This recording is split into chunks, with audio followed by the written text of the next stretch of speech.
சட்டை அயன் பண்ணா போட்டு வரல.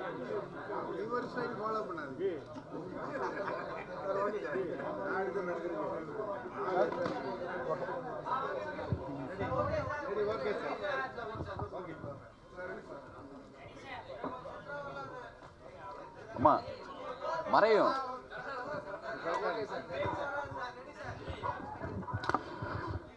எல்லாருக்கும் வணக்கம். அஞ்சான் 2014 ரிலீஸ் பண்ணோம். இப்போ மறுபடியும் ரீஎடிட் பண்ணி நாளை மறுநாள் ரிலீஸ் ஆக போகுது. உங்களுடைய அன்பும் சப்போர்ட்டும் எப்பயும் எங்களுக்கு இருக்குன்னு எங்களுக்கு தெரியும். நீங்கள் கொஞ்ச நேரத்தில் படத்தை ஸ்டார்ட் பண்ணி நீங்கள் படம் பாருங்கள். நான் பேசுகிறத விட உங்கள்கிட்ட கொஸ்டின்ஸ் இருந்துச்சுன்னா அதுக்கு பதில் சொல்லிவிட்டு நம்ம ஷோ ஸ்டார்ட் பண்ணலான்னு இருக்கேன். ப்ளீஸ்.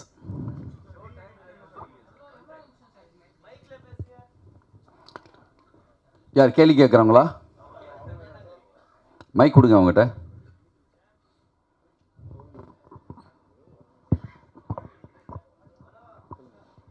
சார் வணக்கம். சார் வணக்கம். வாழ்த்துக்கள். நன்றி. கவிதா கவிதா அவளை ஒண்டி தான் தெரியுமா? எல்லா பெண் வாய்ஸும் கவிதா மாதிரி தான் இருக்கு. அனுபவமா மேடம் தான் பேசுகிறேன். சார் ரீஎடிட்னா என்ன பண்ணியிருக்கீங்க, எப்படி மாற்றிருக்கீங்க கொஞ்சம் அவங்ககிட்ட கொடுங்க. சார் இல்லை கவிதா தான் அவங்க கேள்வி கேட்கணும்னு அதுக்காக கொடுத்தேன். வந்து எடிட் எவ்வளோ பண்ணியிருக்கேன் சார்? ரீஎடிட்னா எவ்வளோ நிமிஷம் பண்ணியிருக்கேன் அண்ட் வை? ஒரு 2 hours 36 minutes இருந்துச்சு. அதில் ஒரு 36 நிமிஷம் குறைச்சிருக்கு. 2 மணி நேரம் படம். இப்போது ஒரு படத்துடைய லென்த்து குறைச்சிட்டா மட்டுமே ஒரு படம் எப்பயுமே நல்லா வந்துடாது. நம்மளுடைய நோக்கமும் லென்த்து குறைக்கிறது மட்டும் இல்லை. நீங்கள் படம் பார்த்தா தெரியும். ஃபஸ்ட் வெர்ஷனுக்கும் இப்போக்கும் ஒரு சின்ன சேஞ்ச் பண்ணியிருக்கோம். அது நீங்கள் பார்ப்பீங்க லைட்டாக. இப்போ சூர்யா இல்லை, சூர்யா மட்டும்தான் இருக்கார். சார் படம் ரீரிலீஸ் சூர்யா சார் சம்மந்தம்லாம் என்ன சொன்னாங்க, அவங்கள்ட்ட பேசுனீங்களா? சிவகுமார் சார் அப்புறம் அம்மா எல்லாம் வந்து படம் பார்த்தாங்க. அவர் வந்து ஊட்டியில் இருக்காங்க சாரு. இன்னும் வந்து ஒரு படம் பார்க்கல. நான் கேட்டிருக்கேன் நாளைக்கு ஏதோ டயத்தில் பார்க்கலாமான்னு சொல்லி. சந்தர்ப்பம் அமைஞ்சால் நாளைக்கு இல்லை ரிலீஸுக்கு பிறகு பார்ப்பாங்க.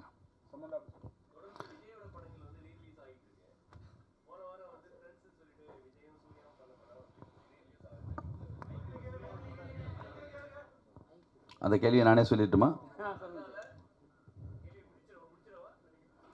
மைக்கில் சொல்கிறாங்க.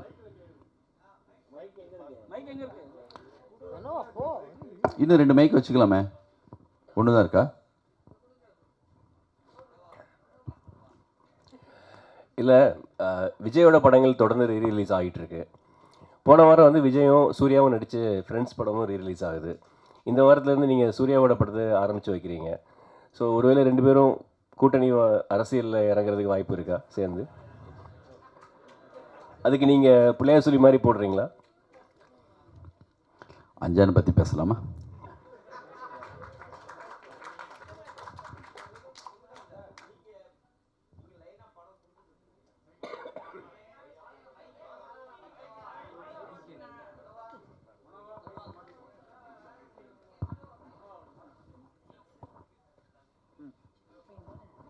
சார் நீங்களே பல படங்கள் கொடுத்துருக்கீங்க, ஹிட்டும் கொடுத்துருக்கீங்க. ஏன் இவ்வளோ கேப்பு? ஏன் இந்த படத்தை ரீரிலீஸ்க்கு வரணும்? அடுத்த புதுசாக நீங்களே இறங்கலாமே சூர்யா வச்சு. நம்ம கேப்புனா வாரியர் இப்போ தான் பண்ணோம். தெலுங்கில் பண்ணோம், தமிழில் டப் பண்ணோம்.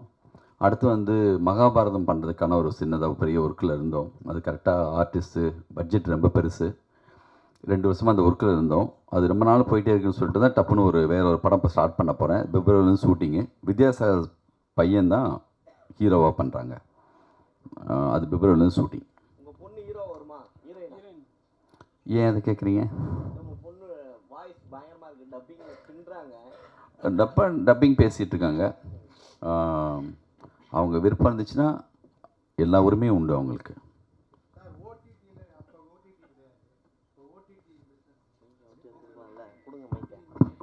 இது தேட்ரிக்கல் தான் சார் ஃபஸ்ட்டு. அப்புறம் வந்து நம்ம ஆல்ரெடி ஓடிடி யார் வாங்கினாங்களோ அவங்க விரும்பினா இந்த வருஷனையும் மறுபடியும் போடலாம். Sir good evening sir. வணக்கம். ஆனந்தம், ரன் இந்த மாதிரிலாம் வந்து ஒரு சொசைட்டிக்கு ஏதோ ஒரு யூஸ்ஃபுல்லாக ஒரு ஸ்டோரி வருது சார். சூர்யா சார் இந்த படங்களுக்கு அப்புறமே வந்து வக்கீல் ரோலு, போலீஸ் ரோலு, இப்போ ப்ரெசண்ட்டாக இப்போ வக்கீல் ரோலாம் நடிச்சிட்டு இருக்கார் சார். இது வந்து ஒரு கேங்ஸ்டர் படத்தை இவ்வளோ வருஷம் கழிச்சு ரீரிலீஸ் பண்ணுறீங்களே சார், நீங்கள் வேறு மாதிரி ஒரு ஸ்டோரி எடுத்து பண்ணணும்னு திங்கிங் இருந்துச்சு சார். கேங்ஸ்டர் படத்தை ரிலீஸ் பண்ணுறதுக்கு அவர் என்ன சொன்னார் சார்? சினிமாவில் ஒரு பெப்பியான ஒரு மூடான ஒரு நான் விரும்புகிற மாதிரியான ஒரு ஜாலியான ஒரு கேங்ஸ்டர்ஸ் படம். நான் படம் பார்த்துட்டு வந்துட்டு தேட்டரில் உட்காந்து படம் பார்த்தப்போ என்ன மாதிரி செயலாக ஃபிலிம் படம்னு சொல்லி ஒரு ஆசையில் பண்ணுற மாதிரி எனக்கு வந்து அந்த மாதிரி கதை தோணுதில்லை. தோணுனா எப்போயாவது நம்ம பண்ணுவோம். இது ரீஎடிட் பண்ணுறதுக்கு காரணமே என்னென்னா, உங்களுக்கு தெரியும் 11 வருஷத்துக்கு முன்னாடி இந்த படம் வந்து முதல் முறையாக அதிகமாக ட்ரோல் செய்யப்பட்ட ஒரு படம். முத சிக்கினது நம்ம தான். ஓகேவா? இப்போது உண்மையாக ரசித்த ஒரு சிலர் இருக்காங்களா, எப்போ பார்த்தாலும் இந்த 11 வருஷத்தில் எங்கேயாவது என்னை மீட் பண்ணும்போது, ஏன் சார் இந்த படத்தை இந்த மாதிரி திட்டினாங்க, எனக்கு பிடிக்கும் சார், எனக்கு பிடிக்கும்னே தனித்தனியாக நிறைய பேர் சொல்லியிருக்காங்க. அதுமாதிரி சின்ன பையன் இருந்தான்னா, சார் இவன் 5 தடவை பார்த்துருக்கான் சார், என் பையன் உங்கள் படத்தை ஸ்டிக்கை வாயில் வச்சுட்டு இப்படி எடுப்பான் சார், டேய் சொன்னாக்கல்டா குத்திக்க போராட்டான்னு சொல்லுவேன் சார். நானே இந்த படம் யோசித்தப்போ, நான் சின்ன வயசாக இருந்தப்போ ஒரு படம் பார்த்தா என்ன மனநிலைக்கு பார்ப்பனோ அந்த மனநிலைக்கு தான் படம் பண்ணது. இது உலகமாக கதை அப்படி புரட்டி போட்ட மாதிரி படம் நினச்சிட்டுலாம் பண்ணல, ஒரு படம் அவ்வளோதான். ஆனால் சூர்யா ஃபேன்ஸுக்கு நேற்று அவங்களோட மீட் பண்ணேன். நான் என்னென்னலாம் நினச்சி பண்ணணும் அது எல்லாமே அவங்களுக்கு கனெக்ட் ஆகியிருந்திருக்கு. ஒரு ஹீரோவாக அவர் எப்படிலாம் வரணும்னு ஆசைப்பட்டாங்களோ அது இருந்திருக்கு. ரியலாக எனக்கு பிடிச்சது சார் சொன்னாங்க அவங்க, அந்த குட்டி பசங்க 11 வருஷம் கழிச்சு அவங்க உண்மையாக ரியலாக ரசித்த சூர்யா ஃபேன்ஸு இவங்களுக்கெல்லாம் தான் இந்த படம். எங்கள் திருப்திக்காகவும் அந்த காலகட்டத்தில் திருப்பதி பிரதர்ஸில் போஸ் மாதிரி ஒரு ப்ரொடியூசர் இல்லைன்னா இவ்வளோ பெரிய பட்ஜெட்டாக அப்போ படம் பண்ணியிருக்க முடியாது. மிகப்பெரிய பட்ஜெட் அப்போ சூர்யா சாருக்கு. பாம்பேயில் மட்டுமே 120 நாள் ஷூட்டிங், கோவா பாம்பேலாம் சேர்த்து. அப்படி ஒத்துக்கிட்டு கண்டினியூவாக அப்போ திருப்பதி பிரதர்ஸ் உங்களுக்கு தெரியும், சின்ன படம் பெரிய படம்னு சொல்லி கோலி சோடா, மஞ்சப்பை, வழக்கியன், சதுரங்க வேட்டை, கும்கி, கண்டினியூவாக. அதே காலகட்டத்தில் வந்து ரஜினி முருகன், எத்தனை படம், வேட்டை, அப்படி இருந்த ஒரு கம்பெனி ஒரு தொடர் வெற்றி கூட என்னென்னா ஒரு விதமான ஒரு கோபம், ஒரு வெறுப்பு, ஒரு பொறாமை, இது எல்லாத்தையும் கூட ஏற்படுத்தும். அதையும் தாண்டி நம்ம மேலே வந்து பேரன்போடு இருக்கிற ஒரு சிலர் இருக்காங்க. நம்மளுடைய அன்பு, எனர்ஜி, உழைப்பு இதெல்லாம் வச்சு அதெல்லாம் நம்ம முறியடிக்கிறதுக்கான ஒரு ஒர்க்கு தான் நம்ம பண்ணிகிட்டே போகணும். நான் நம்மளை அப்படி அடித்தவங்க இப்போ தயவு தாட்சியமே இல்லாமல் எல்லாருமேலேயும் அது இருக்குது. உன்னை விட நான் எவ்வளோ பெரிய கெட்ட வார்த்தை பயன்படுத்தின ரேஞ்சுக்கு ஆகிட்டாங்க. எனக்கு பயமே இல்லை. இப்போது என்ன தெரியுமா, 11 வருஷத்துக்கு முன்னாடி இதை விட பெரிய கெட்ட வார்த்தை எனக்கு புதுசாக பயன்படுத்த போவதில்லை. இப்போ இன்னும் சிலர் வந்து போடுறாங்க, டே நீ மறுபடியும் தோக்குறதுக்கு இன்னொரு தடவை ரிலீஸ் பண்ணுறியான்னு. இது வெற்றி தோல்விக்காகவே நான் யோசிச்சு வரல.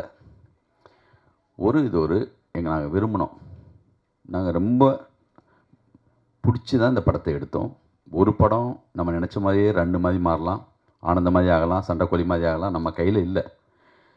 ஒரு வேலை செய்கிறோம், அது எவ்வளவு லெவலுக்கு போகுதுங்கிறது ஆடியன்ஸ்கிட்ட வந்த பிறகு தான் தெரியும். நீங்கள்லாம் சொன்ன குறைகள், ஆடியன்ஸுக்கிட்டேருந்து வந்த ஃபீட்பேக் எல்லாம் வச்சு ஒரு எடிட் பண்ணியிருக்கேன். ஒரு டைம் பத்தலை, அந்த நேரத்தில் டேட் போட்டாச்சு ஆகஸ்ட் 15ன்னு யூடிவி ஒரு அக்ரிமெண்ட்டு போட்டு இந்த தேதியில் ரிலீஸ் பண்ணணுன்னு. ஃபஸ்ட் ஹாஃப் செகண்ட் ஹாஃப் சேர்ந்து பார்க்க கூட நேரம் இல்லாமல் இருந்துச்சு. எனக்கு பிடிச்ச மாதிரியான எல்லா நண்பர்களும் இந்த படத்தை போட்டு காட்டினேன். தொடர் வெட்டியில் இருக்கப்போ பிரச்சனை என்னென்னா, இவருக்கு தெரியாததா, இவரே இத்தனை ஹிட்டு கொடுக்குறாரு, அப்படி பேசாமல் போயிடுவாங்க. இது ஒரு மாயான உலகம். தோத்தாளுங்க பிரச்சனை ரொம்ப அதிகமாக சஜஷன் கொடுப்பாங்க. சார் நீங்கள் அசிஸ்டன்ட் பழைய ஆட்களை வச்சுக்காங்க சார், மாற்றுங்க சார். இதுவே ஜெயிச்சா அவர் எக்ஸ்பீரியன்ஸான ஆளுங்களாம் வச்சுருக்காங்க சார், அவர் வேறு மாதிரி சார் அப்படிம்பாங்க. கொஞ்சம் கூடுதலாக சொல்லுவாங்க, சார் ட்ரெண்டு மாறி போச்சு சார், நீங்கள் கூட கொஞ்சம் மாறணும் சார்ம்பாங்க. அதனால் இது ஒரு மாதிரியான ஒரு உலகம். நம்ம வெற்றி தோல்விக்காகலாம் இந்த படத்தை வந்து சவால் விடுறதுக்காக இந்த படத்தை மறுபடியும் ரிலீஸ் பண்ணல. இது வரைக்கும் கேட்ட எல்லா முக்கியமான விஷயங்களை வச்சுட்டு நல்ல டைம் இருந்துச்சு. நம்ம நினச்சப்போ எடிட் பண்ணலாம். கீழே எடிட் சூட் இருந்துச்சு. போஸ் சார் ரொம்ப விரும்பினார். நம்ம கம்பெனியில் இருக்கிற கனகு, வெங்கடேஷ், என் அசிஸ்டன்ஸு பிரபு, அப்புறம் வந்து விஷ்ணு, சக்கரை, எங்கள் மேனேஜர் எல்லாமே அப்பப்போ என்னை கூப்பிடுவாங்க, இந்த மாதிரி ஒன்று எடிட் பண்ணியிருக்கோம் பாருங்கன்னு. இது பெரிய ப்ராசஸ், 2 வருஷமாக நடந்துச்சு. அதுக்கப்புறம் ஆண்டனி வந்து பார்த்தாரு. அவரும் சின்னதாக ஒரு இது பண்ணார். இவங்க ஃபேன்ஸுக்கெல்லாம் போட்டோம். எப்பயும் போல் எல்லோரும் சொன்ன மாதிரி எங்களுக்கு என்ன சார் இப்போ போடுறது, எனக்கு அப்போவே பிடிச்சி தான் சார் இருந்துச்சு சொல்லிட்டு அவங்க ஃபேன்ஸ் வந்து பார்த்தாங்க. அவங்களுக்கு இப்போயும் பிடிச்சிருக்குன்னு சொல்கிறாங்க. பார்க்கலாம். இதுக்கப்புறம் உங்கள்கிட்ட நான் இந்த பொறுப்பை படைக்கிறேன். நீங்கள் படம் பாருங்கள், நிச்சயமாக உங்களுக்கு பிடிக்கும்னு நம்புகிறேன். நீங்கள் தான் இன்னும் சரியாக எடுத்துகிட்டு போகணும் இதை. நன்றி சார். எனக்கு அப்பவும் பிடிச்சிருந்தது. எனக்கு கூட நீங்கள் சொன்ன மாதிரி அந்த ட்ரோல் தான் இந்த படம் அப்போ அந்த அளவுக்கு ஜெயிக்காமல் போனதுக்கு காரணமோன்னு ஒரு சந்தேகம் இப்போ வருது நீங்கள் சொல்கிறப்போ. ஏன்னா அவ்வளோ நல்லா இருந்தது. நான் இப்போ ஒரு டெய்லி பேப்பரில் ரிவ்யூ எழுதுனா அவ்வளோ பிரமாதமாக இருந்தது. இப்போது ஒருவேளை இப்போ இந்த 36 நிமிஷம் குறைச்சி இப்போ ஹிட் ஆச்சுன்னா அஞ்சான் பார்ட் 2 வருமா? முதல்ல இது வரட்டும். அதுக்கு அதை கேட்குறேன். அதே மாதிரி ஆனந்தம், ரென், சண்டைக்கோழி இந்த படங்கள்லாம் விட்டு அஞ்சான் இப்போ ரீரிலீஸ், அதாவது எடிட் பண்ணி ரிலீஸ் பண்ணுற ரீசன் என்ன சார்? அதான் சொன்னேனே, இவ்வளோ நேரம் சொன்ன காரணமாக அதுதான். உண்மையிலேயே எனக்கு பிடிச்ச படம் இது. சார் வணக்கம் சார். வணக்கம். தொடர்ந்து வந்து ரஜினி, கமல், விஜய், அஜித், சூர்யா போன்ற படங்களை வந்து சின்ன படங்கள் வீக்லி 10 படம் வருது. அந்த சூழலில் வந்து நீங்கள் தொடர்ந்து ரிலீஸ் பண்ணுறாங்க, நீங்களும் அந்த வரிசையில் பண்ணுறீங்க. இது வந்து சின்ன படங்கள் வந்து இந்த படங்களை ரிலீஸ் பண்ணுறதுனால பாதிக்கப்படாதா? இப்போ எந்த சின்ன படம் வருதுங்க? தொடர்ந்து வீக்லி 10 படங்கள் வந்துட்டு இருக்கு சார். அது சின்ன படம் பெரிய படம் ரெண்டும் வந்துட்டு தான் இருக்கும். இப்போ இல்லை. அழகி படத்தப்பே அவர் சொன்னார், என் சின்ன படத்துக்கு தேர் தர மாட்டேங்கிறான்னு தங்கர் பச்சான். எல்லா கட்டத்துலையும் இதுதான் இருக்கும். பெரிய படம் சின்ன படம் தேட்டர் வந்த பிறகு தானே. நீங்கள் பட்ஜெட்டை வச்சு சொல்கிறீங்களா? யார் முடிவு எடுக்கிறது? அதை ஃபேமிலி இப்போ அந்த டூரிஸ்ட் ஃபேமிலி வந்துச்சு, அது சின்ன படமா பெரிய படமா? அதே காலகட்டத்தில் மிகப்பெரிய படம் கூட வந்திருக்கும். வந்த பிறகு எது பெரிய படமாக மாறும்னு கண்டென்ட் வைஸாக தான் இருக்குது. அந்த கணக்கே கிடையாது. 2 தேட்டரில் போடுவாங்க, அதுக்கப்புறம் நல்லா இருக்குன்னு சொன்னால் அதுதான் பெரிய தேட்டருக்கு மாறும். கோலி சோடாவும் அதே நேரத்தில் வேறு பெரிய படமும் வந்துச்சு. கோலி சோடாவை வந்து தேட்டரே தரமாட்டேன்ட்டாங்க. ஃபஸ்ட் சத்யம் தேட்டரில், சின்ன தேட்டரில் போட்டோம். ஒரு வாரம் கழிச்சு அந்த பெரிய படம் சொன்னப்பட்ட படம் சின்ன தேட்டருக்கு வந்துச்சு, நம்ம படம் பெரிய தேட்டருக்கு போச்சு. சதுரங்க வெடி கூட அப்படி தான். அதனால் வந்து என்னென்னா, சின்ன படம் பெரிய படங்கிறது தேட்டருக்கு வந்ததுக்கு பிறகு தான். ஒரு ஷோ ஒரு தேட்டரில் ஓடினா கூட அவன் தெரிஞ்சிடும், சார் அந்த படம் ஃபுல்லாக தான் சார், நம்ம தேட்டருக்கு மாற்றிக்கலாமா அப்படி மாற்றிடுவாங்க. லோக்கான ஒரு படம் மலையாளத்துலேருந்து ஒரு போஸ்ட் கூட கிடையாது, எந்த விளம்பரமும் இல்லை, யார் இருக்கா ஹீரோ, அந்த மாதிரி படங்கிறது சின்ன படம் பெரிய படம் அந்த கணக்கெல்லாம் கிடையாதுங்க எனக்கு தெரிஞ்சு. சார் இப்போ இந்த 36 நிமிஷத்தில் சூர்யா சார் போர்ஷன் அதிகம் குறைச்சிருக்கீங்களா, சமந்தா போர்ஷன் அதிகம் குறைச்சிருக்கீங்களா?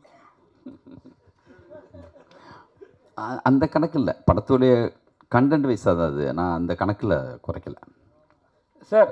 இது வந்து படத்தை தாண்டி ஒரு சின்ன விஷயம் டவுட்டுக்காக தான் கேட்குறேன்.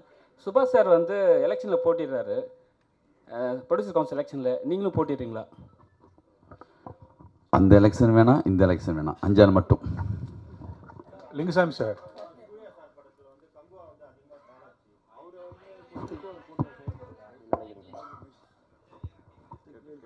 அஞ்சானுக்கு பிறகு வந்து கங்குவா தான் அதிகமாக ட்ரால் ஆச்சு சார்.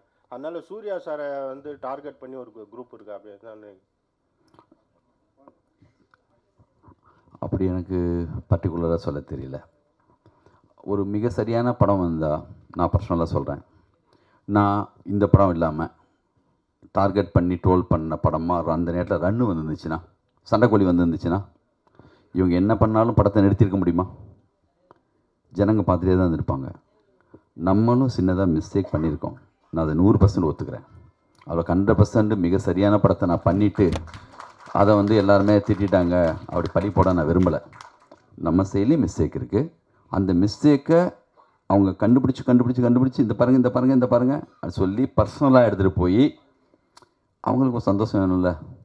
ஒரு ஆள் தொடர்ந்து ஜெயிக்கும்போது அவங்களால என்ன பண்ண முடியும், பாவம்.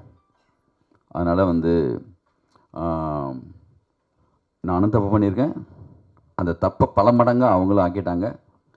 இப்போ அப்போது நம்மளை மட்டும் நினச்சோம், பேசாமல் ஒதுங்கி எல்லாமே வந்து யாரும் எதுவும் பண்ண முடியாது. எனக்கு சப்போர்ட்டாக வந்து வெங்கட் பிரபு கூட திட்டு வந்துச்சு அப்போது. இந்த மாதிரி காலகட்டத்தில் எனக்கு பிடிச்ச மிக முக்கியமான டைரக்டரை அப்படி அடிக்கும்போது கூட நானும் உள்ளே போய் எந்த சப்போர்ட் பண்ண முடியாது. ஏன்னா முகம் தெரியாதவங்களோட எப்படி சண்டை போடுறது. இப்போது மணிரத்னம் படம், சங்கர் சார் படம் எவ்வளோ பெரிய வேலை செஞ்சுருந்தாலுமே இதை சிக்காதவங்களே இல்லை. எல்லாருடைய மரியாதையையும் ஒன்றும் இல்லாமல் ஆக்கணும், இன்னும் இன்னும் இன்னும் பெரிய வார்த்தைகளை பயன்படுத்தணும் அப்படின்னு நினைக்கிறாங்க. இந்த நெகட்டிவிட்டி வந்து தயவு செஞ்சு சினிமா இருந்தால் தான் நம்ம எல்லோரும் இருக்க முடியும். ஒரு எஸ்பிலிம்ஸ் சங்கர் சார் இருக்கும்போது அவ்வளோ நியூ டேரக்டர்ஸ் இன்ட்ரடியூஸ் பண்ணார். திருப்பதி பேஸ் இருந்தால் தான் ஒரு கோலி சோடா, வழக்கேன் சந்த மாதிரி படங்கள் வரும். மெட்ராஸ் டாக்ஸ் இருந்தால் அவர் கொஞ்சம் படங்கள் பண்ணுவார். நல்ல சரியான மனநிலையில் இருக்கிற, சரியாக சினிமாவை நேசிக்கிற அவங்க இங்கே இருக்கணும் கண்டிப்பாக. எல்லா படமும் நல்ல படம்னு உலகம் மொத்தம் எந்த டேரக்டருமே எடுத்ததில்லை.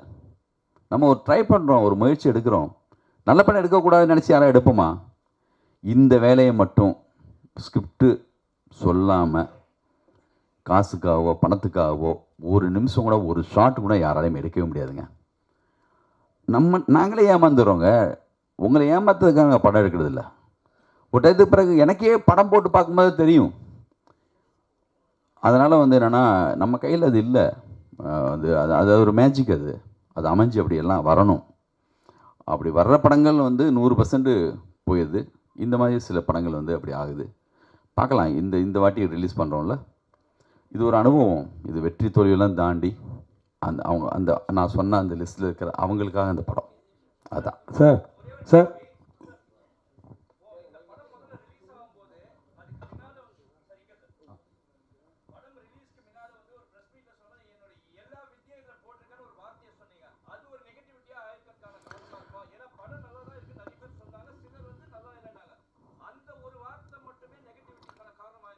ஒரு வார்த்தையில் ஒரு படத்தையெல்லாம் காலி பண்ண முடியுமா என்ன?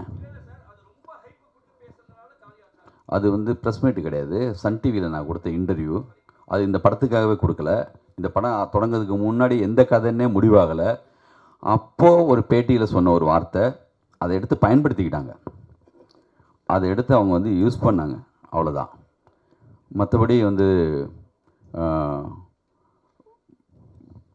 ஒரு விட்டேத்தியாக ஊர்லேருந்து வெட்ட வெளிச்சமாக யாருமே தெரியாத வந்த ஒரு ஆளுக்கு கான்ஃபிடண்ட்டாக ஒரு வார்த்தை சொல்கிறதுல என்ன தப்பு?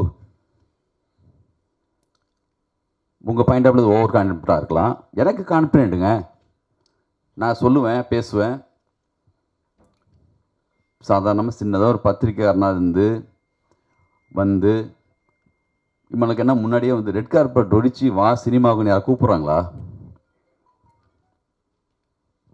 இப்படி ஒன்றுமே இல்லாமல் வந்து செய்கிற எல்லாருக்குமே டி ராஜேந்தர் பேசும்போது உங்களுக்கு ஓவர் கான்ஃபிடன்ட் மாதிரி தெரியும். இங்கே எல்லா டைரக்டருக்குமே அப்படி ஒரு அது இல்லாத யாருமே வந்து கிரியேட்டராகவும் டைரக்டராகவும் இருக்கவே முடியாது. ஏன்னா எத்தனை பேர் வர்றாங்க, எவ்வளோ பேர் ஜெயிக்கிறாங்க இங்கே? ஏன் அதுக்கு முன்னாடி ரன்னு ஆனந்தெல்லாம் பண்ணலையா? சண்டைக்கோழி பண்ணலையா? சண்டைக்கோழின்னு சாதாரண ஒரு ஹீரோ வச்சு அவ்வளோ பெரிய கிட்டு கொடுக்கலையா? அது இல்லை. நம்ம பேசுகிற அந்த சொல் வந்து அந்த நேரத்துக்கு வந்து அப்படி வந்து வேறையாக பயன்படுத்தப்பட்டுச்சு. பண்ணவையான்னு தெரியும், பண்ண சொன்னது யாருன்னு தெரியும்.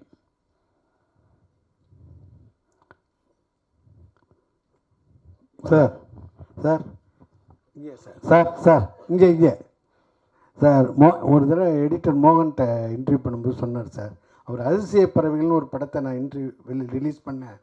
அது வந்து சரியாக போகலை. உடனே இன்டர்வலுக்கு அப்புறம் உள்ளது முன்னாடி போட்டு இன்டர்வலுக்கு அப்புறம் பின்னாடி போட்டேன், ஆர்டரை மாற்றினேன். அதனால் அது சக்ஸஸாக போய் கலெக்ஷனில் ரொம்ப சூப்பராக போச்சுன்னு சொல்லியிருந்தேன். அதே மாதிரி அந்த ஜிம்கான வேலையை இதில் பண்ணியிருக்கலாம் சார். நீங்கள் பாருங்கள், இவரை நான் மறக்கவே முடியாது என் லைஃப்பில். இவரை மறக்கவே மாட்டேன் என் லைஃப்பில். என்னுடைய முதல் விமர்சனம் ஆனந்தத்துக்கு இவர் கண்ணீர். இவர் தாரதாரையாக இவர்கிட்ட வந்து பொங்கி அழுத கண்ணீரை வந்து நான் வந்து நம்ம நடிகர் சங்கத்தில் இருக்கிற தியேட்டரில் நானும் இந்த படம் என்ன செய்ய போகுதுங்கிற ஆர்வத்தோட அந்த படத்தை அப்போல்லாம் வெற்றி தோல்வியை பற்றி நான் கவலையே பட்டது இல்லை. ஒரு படம் பண்ணுறோம், என்னோடய உணர்வுகளை சொல்கிறேன், அந்த மூடோடு தான் நான் அந்த படத்தை எடுத்தேன். அந்த படத்துக்காக போய் உள்ளே உட்காந்து பார்த்துட்டு இருக்கும்போது சைடில் திரும்பி பார்க்குறேன், இவர் தேம்பி தேம்பி அழுதுட்டுருக்கார். இல்லை இந்த படம் பார்த்துட்டு அழாமல் இருந்தாங்கன்னா அவங்க வந்து மனசே இல்லைன்னு அர்த்தம். மிக சரியான படத்தில் வந்து சரியான கண்ணீர் வந்து தான் தீரும். அது எனக்கு பெரிய சிம்டம்ஸ் எனக்கு இவர் அழுதது. என்னங்க அப்படியா? முழுக்காவும் அப்படி சொல்லிட முடியாது.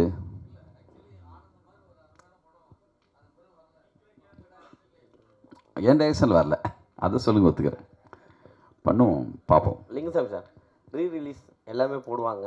நீங்கள் இப்போ சமீபமாக எடிட்டிங் ஏதாவது கற்றுட்ருக்கீங்களா? ஏன்னா எடிட்னு சொல்லி ஒரு ஸ்டார்லாம் கொடுத்துருக்கீங்க பேனர்லேயே. எடிட்டு நான் வந்து நம்ம வந்துங்க நம்மளுக்கு நம்மளே எல்லா வேலையும், நான் என்ன கேமராமேனா, நான் என்ன வந்து லிரிக் ரைட்டரா, நான் என்ன மியூசிக் டைரக்டரா, நான் என்ன எடிட்டரா, எல்லாமே கொஞ்சம் கொஞ்சம் தெரிஞ்சவன் தான் டைரக்டர். நம்ம கூட இருக்கிற எடிட்டர்ஸ் வச்சு தான் பண்ணியிருக்கோம். இந்த ரீஎடிட்டர்னு வார்த்தை ஏன் போடுறோன்னா, அது இதில் நடந்திருக்கு. நீங்கள் படம் பார்ப்பீங்க, பார்த்தது பிறகு அதை பற்றி நீங்கள் எழுதுவீங்க, பாருங்கள். லிங்குசாமி சார் எல்லாரும் என்ன சொல்கிறாங்கன்னா, லிங்குசாமி சார் வந்து பெரிய கிரியேட்டரு. ஆனந்தம் படம் அவ்வளோ பெரிய ஹிட்டு, ரன் அவ்வளோ பெரிய ஹிட்டு, அவ்வளோ பெரிய படைப்பாளி இருந்தார். அவர் தயாரிப்பாளர் ஆனனால தான் அவருடைய அந்த உழைப்பு, அவருடைய இதெல்லாம் வந்து வேறு இதுக்கு போயிட்டு நிறைய ப்ரெஷர்னால வந்து அவருடைய கிரியேட்டிவிட்டி மாறிட்டு அப்படிங்காங்க. நீங்கள் தயாரிப்பாளர் ஆனதுக்காக ஃபீல் பண்ணுவீங்களா? அது உங்கள் வாழ்க்கையில் சினிமா வரையில் பாதிப்பை ஏற்படுத்துதா? என்னமோ டைரக்டராக இருந்து நான் மட்டுமே ப்ரொடியூசர் ஆன மாதிரி கேட்குறீங்க. ஏவிஎம் ஐயப்ப ஃபஸ்ட்டு டைரக்டர், அப்புறம் தான் ப்ரொடியூசர். நம்ம இவர் வந்து Sridhar sir, Balachander sir, Kavithalayaa, Mani Ratnam sir, Madras talkies, India மொத்தமும் உலகம் மொத்தமும் நல்ல படம் எடுக்கிற, சினிமாவை நேசிக்கிற, ரெண்டு வெவ்வேறு இல்லை, ரெண்டு ஒன்று தான். தம்பி உடையான் படைக்கு அஞ்சான். இன்றைக்கி அஞ்சான் அன்னைக்கு சொல்லணுன்னா போஸ் பற்றி தான் சொல்லணும். அவர் இருக்கார் பக்கத்துலேயே, எல்லாத்தையும் அவர் பார்த்துக்கிறாரு. அதனால் வந்து எனக்கு எந்த சிரமம் அவர் கொடுக்கறதில்ல. என்னுடைய எந்த திங்கிங்கும் அவர் தடை போடுறது கிடையாது. அவர் இருக்கிறதுனால பண்ணுறோம்.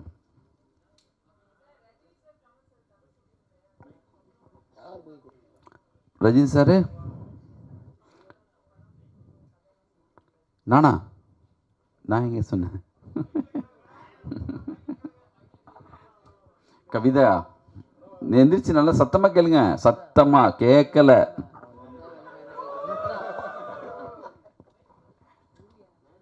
பேசுங்க. சரி, படம் போடணும், இதோட கடைசியாக வச்சுக்கலாமா கொஸ்டின் ப்ளீஸ்? சார், நீங்கள் வந்து ரஜினி சாருக்கும் கமல் சாருக்கும் கதை சொல்ல போகிறதா ஒரு தகவல் இருந்துச்சு. அவங்கள வச்சு படம் பண்ண போகிறத பற்றி உங்களுடைய கருத்து என்ன? இப்போ வரக்கூடிய யங் டைரக்டர்ஸ் பார்க்கும்போது என்ன தோணுது உங்களுக்கு? அது யார் சொன்னது நான் அவங்க 2 பேருக்கு கதை சொல்ல போகிறேன்னு? ரஜினி சாரே சொன்னாரா? தேவாவே சொன்னாரா? இல்லை, அப்படி கதை என்கிட்ட இருந்தால் கண்டிப்பாக நானும் போய் சொல்லுவேன். அதை பற்றி ஒன்றும் இல்லை. அப்படி ஒரு ஸ்கிரிப்ட் என்கிட்ட இல்லை. புதுசாக வந்தவங்க நிறையவே நல்லா பண்ணுறாங்க. அற்புதமாக போயிட்டுருக்கு. தேங்க்யூ. என்ன படங்க? அஜித்தோட ஜி படம் ரீ-ரிலீஸ் பண்ணுவீங்களான்னு கேட்குறாரு. அது யார் கேட்குறது? அது உங்களுக்கு பிடிச்ச படமா? நாளைக்கு தான் அட்டகாசம் வருது, அதை பாருங்க. தேங்க்யூ சார், ரொம்ப நன்றி sir. Thank you thank you thank you thank you.